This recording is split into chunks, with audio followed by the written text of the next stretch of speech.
J'ai eu une volonté dès 2002 de recréer du paysage sur mon exploitation, qui était un grand bloc céréalier de 200 hectares.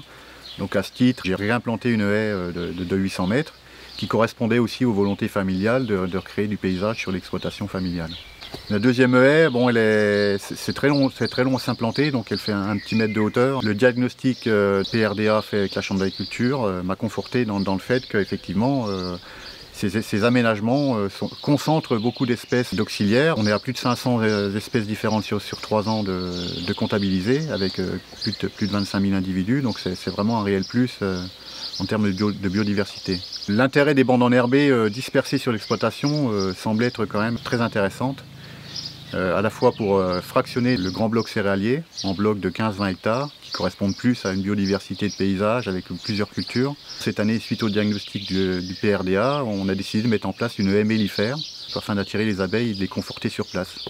Ça m'intéresserait de mettre en place d'autres haies, donc par contre ça représente un coût qui est quand même important. Il faut compter 4 000 € à peu près pour 600 mètres de haies, donc sans financement ce ne sera pas possible, quoi. Donc jusqu'à maintenant les contrats de pays ou la région finançaient ces installations, donc c'est sûr que dans le temps on aimerait que ça perdure, afin de continuer les aménagements en fait. Donc le diagnostic biodiversité réalisé chez Benoît Colson a été réalisé dans le cadre de l'action PRDA née en 2013.